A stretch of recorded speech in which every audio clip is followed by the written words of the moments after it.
સમાચાર રાજકોટથી મળી રહ્યા છે। ધોરાજી ઉપલેટા પંથકમાં ભારે વરસાદથી ભાદર 2 ડેમમાં પાણીની આવક। ભાદર 2 ડેમના 2 દરવાજા ખોલવામાં આવ્યા।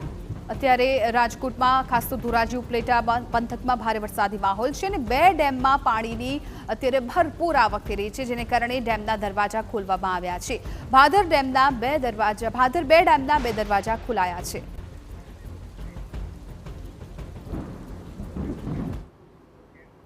સંવાદદાતા મોહિત ભટ્ટ આ મામલે વધુ જાણકારી આપી રહ્યા છે। મોહિત, અત્યારે રાજકોટ પંથકમાં વરસાદી માહોલ જામ્યો છે, ખાસ તો ધોરાજી ઉપલેટામાં પણ અત્યારે મેઘરાજા જમાવટ બોલાવી રહ્યા છે। ભાદર 2 ડેમના 2 દરવાજા ખોલવામાં આવ્યા હોવાની વિગતો મળી રહી છે। અત્યારે કેવો માહોલ છે વરસાદનો અને શું છે વિગતો? સ્પષ્ટપણે અત્યારે પણ જે ધોરાજી ઉપલેટા પંથકમાં મેઘાડંબર જેવી સ્થિતિ છે, વરસાદ હજુ પણ વાદળોથી જે આકાશ છે તે ઘેરાયેલું છે। આજ સવારથી વાત કરવામાં તો સવારના 6 વાગ્યાથી ધોરાજી ઉપલેટા પંથકમાં છે તે ધોધમાર વરસાદ છે તે પડ્યો છે। ઉપલેટાના જે કેટલાક ગામો છે તે ગામોમાં તો 2 કલાકમાં 12 ઇંચ જેટલો વરસાદ છે તે પડ્યો છે ને આ જ પ્રકારે ધોરાજીના જે પાટણવાવ સહિતના જે વિસ્તારો છે ત્યાં 2 થી 8 ઇંચ જેટલો વરસાદ છે તે વરસ્યો છે। જે રીતે વરસાદ પડ્યો છે તેને કારણે અનેક નદી નાળા અને ડેમ છે તે છલકાઈ ગયા છે। અત્યારે હું જે ધોરાજી નજીક આવેલો જે ભાદર 2 ડેમ છે કે જે પીવાના પાણી માટે ખૂબ જ મહત્વનો ડેમ છે, ત્યાંના દ્રશ્યો આપને સીધા બતાવવાનો પ્રયત્ન કરીશ। ભાદર 2 ડેમમાં જે રીતે ધોરાજી અને ઉપલેટા પંથકમાં જોરદાર વરસાદ પડ્યો અને તેને કારણે પાણીની આવક જે વિપુલ પ્રમાણમાં થઈ અને તેના કારણે જ ભાદર 2 ડેમ છે તે અત્યારે ઓવરફ્લો થઈ ગયો છે અને ડેમના 2 દરવાજા છે તે ખોલવામાં આવ્યા છે। જે પ્રકારે તમે દ્રશ્ય જોઈ રહ્યા છો કે ભાદર 2 ડેમના 2 દરવાજા છે તે ખોલવામાં આવ્યા છે ને હજુ પણ પાણીની સતત આવક છે તે વધી રહી છે। આ ડેમ છે તે ડેમ એટલા માટે મહત્વનો છે કારણ કે ધોરાજી, ઉપલેટા, માણાવદર, પોરબંદર, કુતિયાણા સહિતના કુલ 67 જેટલા ગામોમાં પીવાનું પાણી પૂરું પાડતો આ ડેમ છે।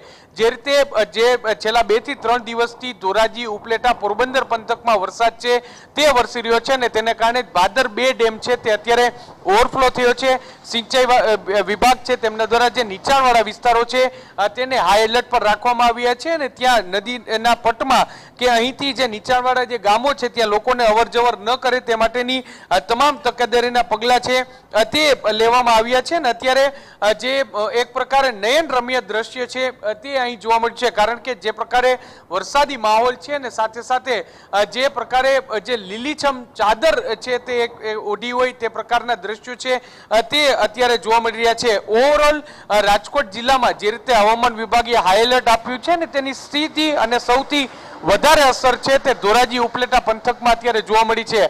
અત્યારે પણ જે વરસાદી માહોલ છે તે અહીં જોવા મળ્યો છે અને ખાસ કરીને આજ સવારે જે કેટલાક ગ્રામ્ય વિસ્તારોમાં જે 2 કલાકમાં 12 ઇંચ જેટલો વરસાદ પડ્યો અને આ વરસાદને કારણે તેના જનજીવન પર સીધી અસર છે તે પહોંચી છે। જનજીવન છે તે અસ્તવ્યસ્ત થઈ ગયું છે। હાલમાં જે વહીવટી વિભાગના અધિકારીઓ છે તે આ તમામ ગ્રામ્ય વિસ્તારોની મુલાકાત લઈ રહ્યા છે અને ત્યાં લોકોને કોઈ અગવડતા ન પડે અને ત્યાં જલ્દીમાં જલ્દી જે રસ્તાઓ બંધ થયા છે તે રસ્તાઓ ફરી એકવાર ચાલુ થાય તે દિશામાં અત્યારે તમામ જે અધિકારીઓ છે તેમના દ્વારા કાર્યવાહી છે તે કરવામાં આવી રહી છે। સૌથી વધારે અસરગ્રસ્ત વિસ્તાર જો કોઈ હોય તો ઉપલેટાનું લાઠ ગામ છે કે જ્યાં 3 અલગ અલગ નદીઓ છે તેનું પાણી છે તે એકઠું થાય છે ને એટલા માટે જ આ વિસ્તાર છે તે અત્યારે જળબંબાકારમાં પહોંચી ગયો છે। જી બિલકુલ મોહિત, આભાર સમગ્ર માહિતી બદલ। ભાદર 2 ડેમ કે જે અત્યારે પાણીનું સ્તર છે સતત વધી ગયું છે, જેને કારણે ભાદર 2 ડેમના 2 દરવાજા ખોલવામાં આવ્યા છે। ધોરાજી ઉપલેટા પંથકમાં અત્યારે વરસાદી માહોલ જામ્યો છે અને આગામી દિવસોમાં પણ જો વધારે વરસાદ પડશે તો વધુ દરવાજા ખોલવાની પણ ફરજ પડી શકે છે।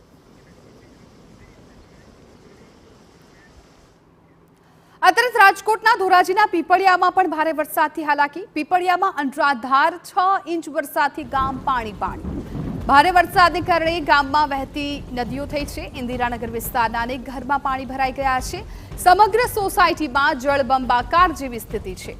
પીપળિયા ગામથી ઇન્દિરાનગર સોસાયટી તરફ જવાનો રસ્તો છે એ બંધ છે। અત્યારે હાલ સવારથી 8 વાગ્યાથી સતત વરસાદ વરસી રહ્યો છે, જેના કારણે સોસાયટીમાં ઘણા ઘરોમાં પાણી ગળી ગયા છે। ઘણી સોસાયટીઓ સંપર્ક વિહોણી થઈ ગઈ છે। અત્યારે હાલ ઘણાના અનાજ, ખાવા પીવાની વસ્તુઓ પલળી ગઈ છે, જેના હિસાબે અત્યારે હાલ કોઈ તંત્ર આમાં મદદ કરવા આવી રહ્યું નથી। કોઈ સહાય અથવા કોઈ પણ વિગત અહીંયા કોઈ અધિકારીઓ પહોંચ્યા નથી। ને હાલ સોસાયટીમાં જવા આવવાનો બધા તમામ રસ્તાઓ બ્લોક થઈ ગયા છે. વરસાદ આજે બહુ સારો પડ્યો છે. 6 વાગ્યાનો ચાલુ છે ને ઘરમાં પાણી ઘૂસી ગયા છે. ઢીસણા માણા ઘર વખરી બધી પલળી ગઈ છે. આ છોકરાને નિશાળ જવાના ચોપડા કપડાં બધું પલળી ગયું છે. ઢીસણામાં પાણી ભર્યા છે. ખેતરમાં બધે અત્યારે પાણી ફૂલ આવે છે. કેવી નુકસાની છે? નુકસાનીમાં તો અત્યારે કાંઈ કહી શકાય નહીં, બહુ જાજી નુકસાની છે. અહીંયા અમારે દર વર્ષે આ જ રીતની પરિસ્થિતિ હોય છે. અમારે ખેતરનું પાણી આવે એટલે પાછળ સોસાયટી પણ છે, તેમાં બધાના ઘરમાં પાણી આ જ રીતે પરિસ્થિતિ હોય છે. બધાના ઘરમાં પાણી ગરી જાય છે. ગયા વખતે પણ અમારે ઘઉં ગોદડા બધી જ વસ્તુ પલળી ગઈ હતી. આ રીતની પરિસ્થિતિ અમારે દર વર્ષે થાય છે. પણ અહીંયા આજે શું સ્થિતિ છે? આજે પણ એ જ સ્થિતિ છે. અમારે ઘરમાં પાણી ગરી ગયું હતું, અત્યારે થોડુંક ઓછું થયું છે એટલે થોડુંક ઓછું પાણી છે અત્યારે.